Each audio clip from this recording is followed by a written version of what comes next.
Hi, I'm Curious Vedant and welcome to my podcast. Today, my guest is Chhavi Sodhani, who is a singer, songwriter, music producer, and poet from Mumbai, India. She has released 2 singles this year with artist originals. One of them is Banare, which has crossed over 16 million streams. Chhavi also does spoken word poetry and is extremely passionate about it. Hi Chhavi, welcome to my show. Hi, Vedant. I am so happy and excited to be on your podcast.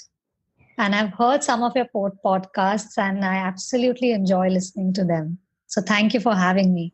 You're welcome. And I'm super happy that you like my podcasts. I feel this is going to be a great one. Me too. I'm very excited. And actually, this is the first podcast that I'm ever going to be on. I'm really looking forward to it. Me too.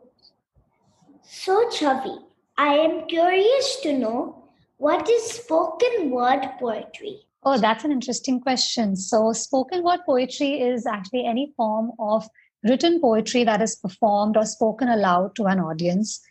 It can be simple poems, it can be slam poetry. In a more Indian context, it can be kavitas, it can be shairis.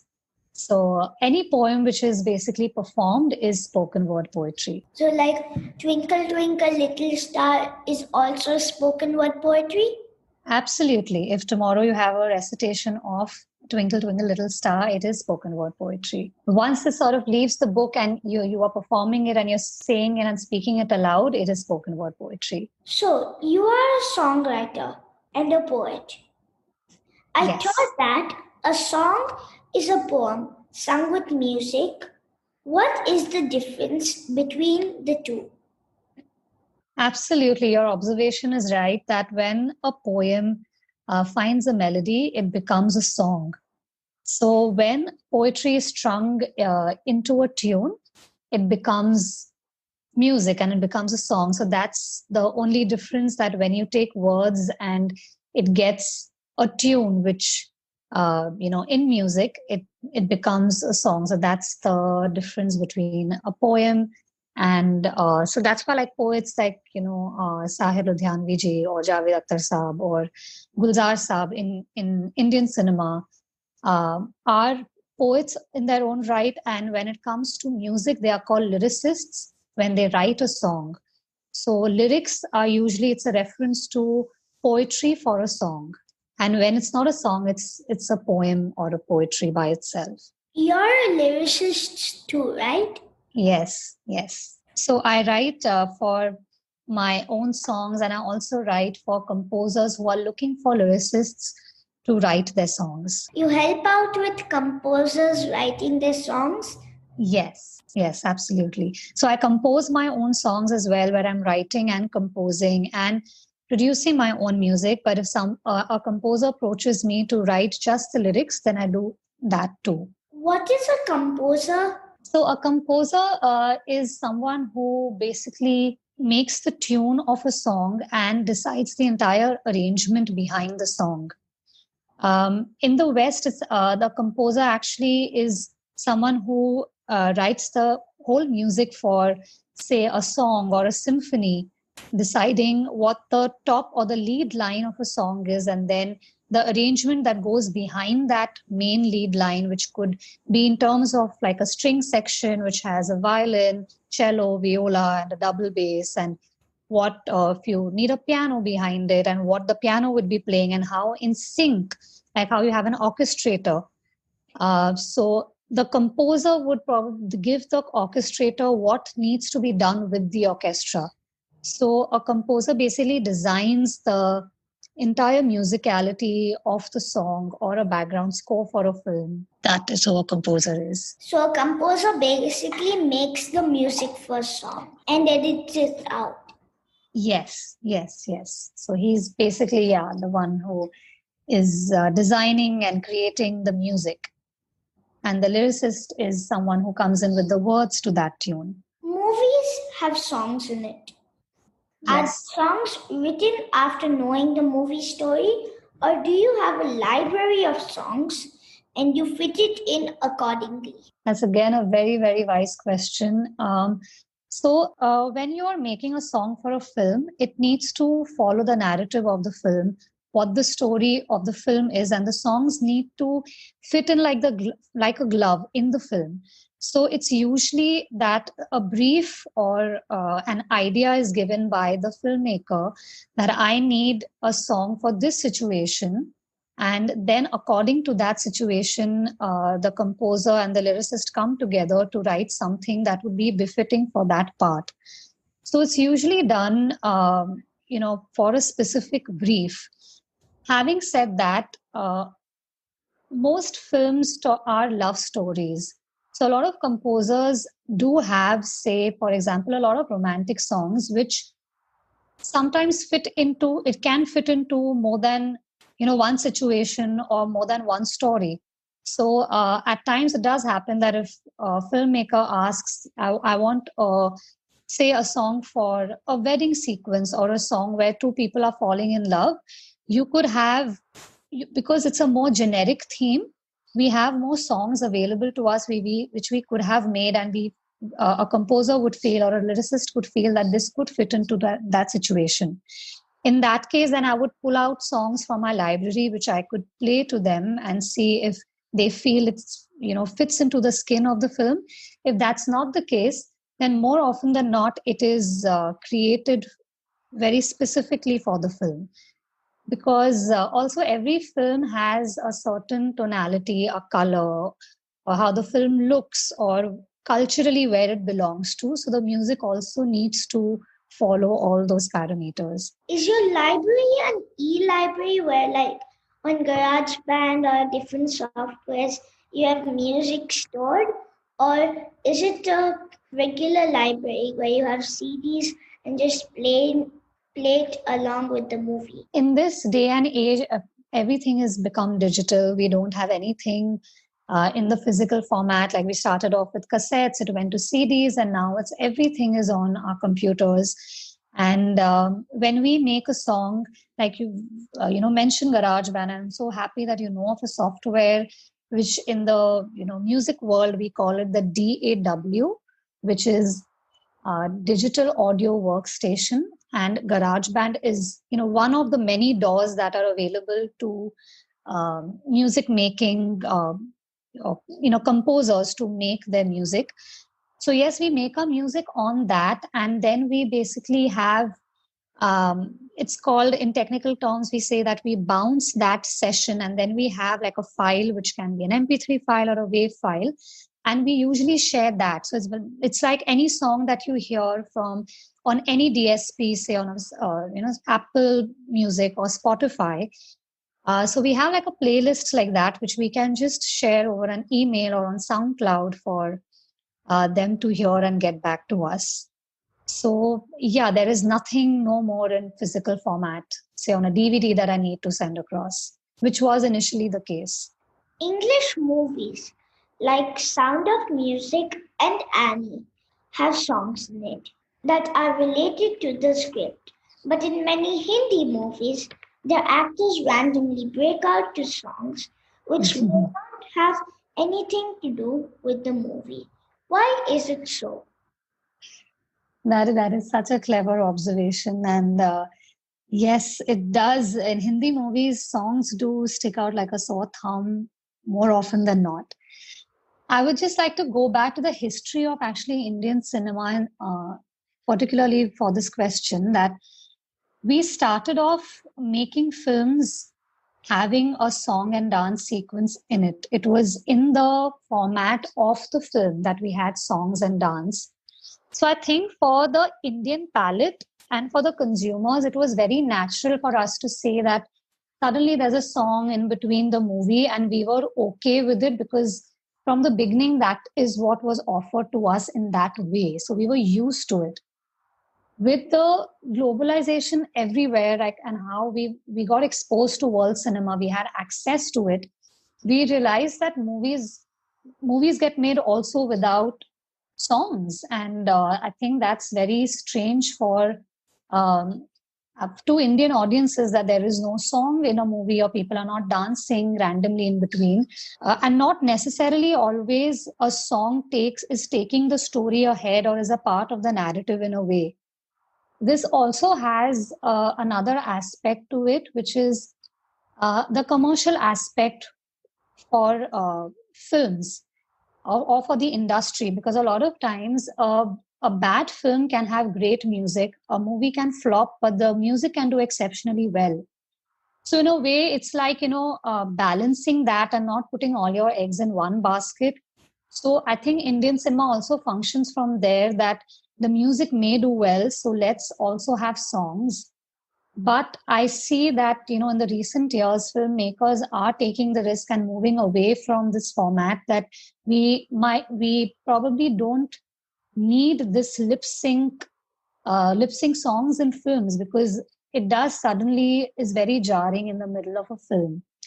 And I think, like, now it's more to do with like, if we plug in, say, a dance song or a wedding song, you increase the longevity of a film, because not everyone goes back to watching a film the second time, a third time. But music, yes, it does stay on for a longer period of time, and people go back to listen to it. They play it at weddings. So it's just a recall value to the film. And I think that's a big reason for keeping songs in films, though sometimes they don't make sense. So it is a very clever observation, I would say, Vedant. So, bad movies with good songs make Yeah. the movies nice? No, absolutely not. It's like I said, there is economics behind that. That if it's basically, if the producer can't make money from the film, maybe there is a chance that they can make some movie from the music by selling the music, or how much the music is being streamed.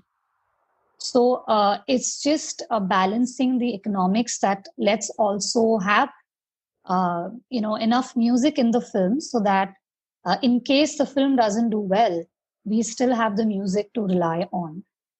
So, but definitely, like, a bad movie cannot be saved by good music.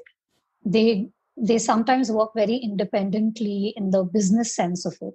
I use GarageBand on my iPad to create little music, like I Wow. do for my podcast start and end. Is music for songs also created the same way? Wow, Vedant, first of all, like, that's amazing that you're already working on a DAW, which is Garage Band, because like, I being in music from a very, very young age. I started at 5, and we took to making music on computers so late in life. And first of all, like, congratulations that you are already on it and you've made the music for your own podcast. I think that is amazing in itself. And I did hear that, in fact, on one of the podcasts. I heard the music, and it's so nice to know that you have done it yourself. I think being independent and doing everything from scratch is the way to go. So, and now coming back to your question, yes, that's exactly how music is being made today. Earlier on, everything was analog. By analog, I mean physical instruments, and everything was done in real time. When music was being recorded, it was, if there are 10 musicians involved, 10 instrumentalists involved, and there are two singers, and there's a choir, they all had to sing together, and it was a one take recording. Now it has come to what we call as digital audio workstation, where I can make music on my own computer, like you are making on GarageBand. I use a software called Cubase, and there are a lot of other such softwares like Logic and like Fruity Loops, which are available to people who want to explore making music. We call it music production. And there is virtual studio technology, which we call VST.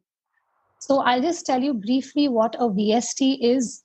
Like, you had different instrumentalists, like I mentioned, if I wanted to record, say, a flute or a sarangi or a violin, I would have to call in a musician to record that into my studio. But now the VSTs, that is a virtual studio technology, they have softwares where they've gotten a real artist to play that instrument. They sample it, and then it is available to me on the software, that I, sitting at home, can load that software, and from my keyboard, which is called the MIDI controller, MIDI controller, I can choose the patch that I want to say. I want a flute in a song. I can just choose that instrument and then play it on the keyboard, and it's going to simulate the sound of the flute. So I don't necessarily need musicians to make an entire song. Entire songs are made today from virtual instruments, which has its pros and cons, definitely. But yes, that's how music is made today, digitally. What is the full form of MIDI or MIDI? So MIDI is musical instrument digital interface controller. That's a MIDI. Musical instrument digital interface controller.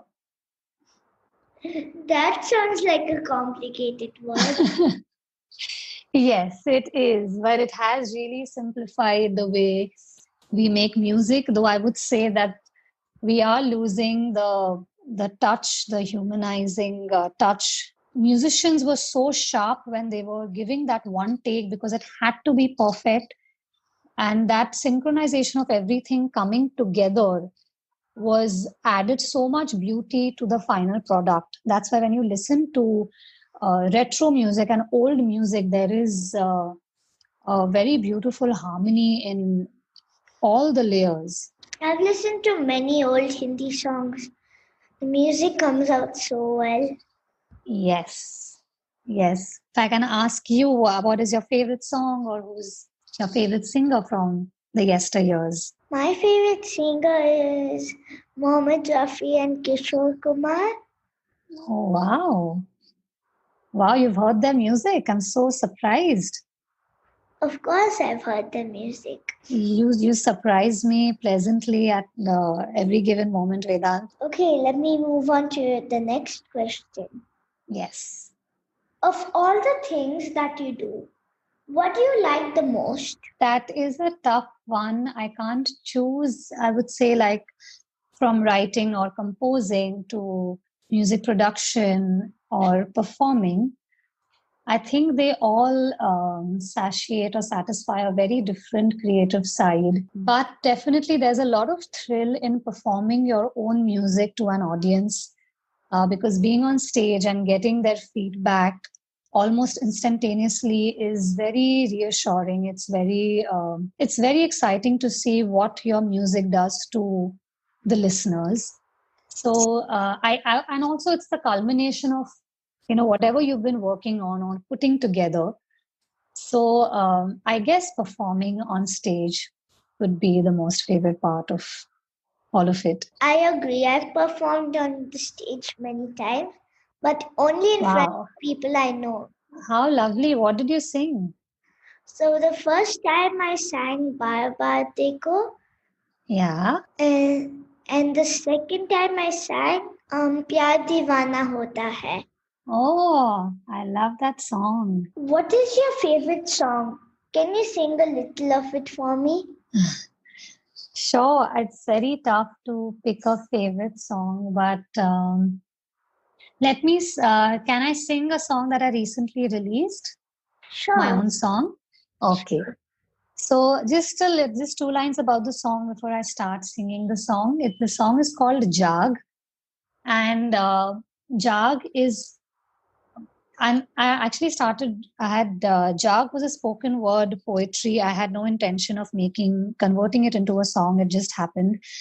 But basically, it urges people to really chase their dreams and to not let anyone come in the way of them and jeopardize them, and to give their dreams one real chance to do, to basically go after them. थोड़ा खुद को जान थोड़ा सा पहचान रे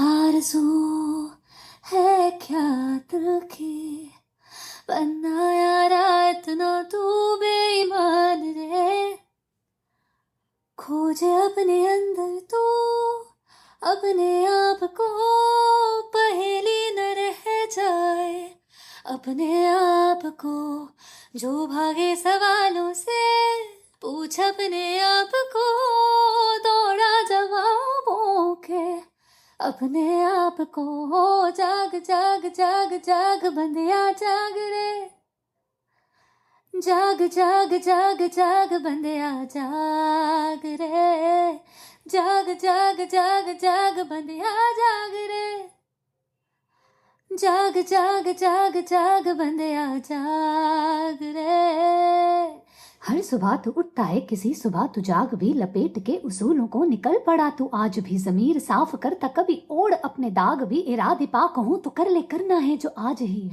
दौड़ क्यों लगाता है कहीं तो थम भी जा कभी रुक के खुद से पूछ ले क्यों भागे इस राह पे अंधाधुंध चला तो किस चीज की तलाश में थोड़ा तो खुद को जान थोड़ा सा पहचान क्या आरज़ू है दिल की बनना इतना बेईमान So, well, that's Jag.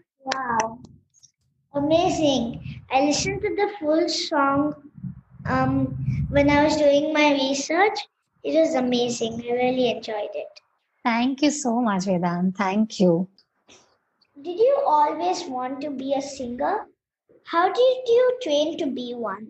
I started learning when I was, around 4.5, 5, along with my sister Pragya, and she's my older sister, and we got initiated into music by my parents. They are very big music lovers, and my grandfather, in fact, used to very naturally sing Indian classical music, play a bunch of instruments, and he was very, very keen that we take some formal training in music. And that's how we got initiated into music and our formal training started. And over the years, I am so lucky that we naturally sort of fell in love with music and pursued it. And it almost was, never a choice that we had to make that what we would want to do in our lives or what career option we would choose, because it invariably was always that, yes, we want to be singers. But having said that, the initial years, or for many years, actually, I think, because at that age, when you're 4, 5, 6, for any child, your attention span is so little, and it's not easy to make choices. So at that time, I think it was really our parents who were very particular that we learn music, we practice music, we listen to a lot of music. And I think then just the art form took its own course, that we really started enjoying it. And luckily for us, like I'm from Hyderabad, and we had a very good circle of, so there was actually, we were a part of this academy called the Little Musicians Academy, which is still run by Ramachari sir. And we were so many singers, child artists in that academy. And along with them, we recorded a lot of children albums. We toured a lot and we performed. Pragya and me have also performed a lot with Rangan uncle, whom of course you also know really well. We are such close family friends, who's a brilliant singer. So I think we got a brilliant environment and ecosystem for our music to flourish, to perform simultaneously, because I think for a child that is so encouraging, that what you're learning, you are performing and you're seeing how that's translating. So it was a very natural progression for me to choose singing as a profession. Because of Rangan uncle, I was inspired to sing at Sukun. Absolutely, I can totally imagine. I think that is somewhere our story too. Even for you, I'm sure, because listening to music at that age from someone that you are close to, you're meeting so often, it almost becomes like this is a way of life. It is introduced in such an organic manner that you take to it more easily. What are your hobbies? My hobbies, apart from making music, would be I love to cook. So I really enjoy cooking. I enjoy writing and reading, even like apart from my work. And I have a great friend circle. I like to meet them, and we go on treks, dancing to an extent. So these are my hobbies. But I'm also lucky that what I'm doing professionally is my biggest hobby. So actually finding time from that becomes difficult because you're either writing or I'm composing something or I'm arranging something that I have composed. I like reading, listening to music, sometimes singing, and also I've been cooking lately. Really? What have you cooked? What is the last thing you cooked? I made a few sandwiches for my parents. Oh, wow. Thank you so much for coming on my show. Thank you so much, Vedant. This has been a pleasure, and I'm so happy to be on Curious Vedant, and I'm happy that my name is going to get added to your podcast list. Thank you so much, Vedant. Thank you for having me. Dear listeners, follow my Facebook page, Curious Vedant, to get updates on my upcoming episodes, to listen at leisure on your phone, and get notified about future episodes. Subscribe by searching for Curious Vedant wherever you get your podcasts, such as Apple Podcasts, Spotify, Stitcher, Google Podcasts, and many more. You can also listen to my show on curiousvedant.com. Thank you for listening to Curious Vedant. And don't forget to rate and leave comments.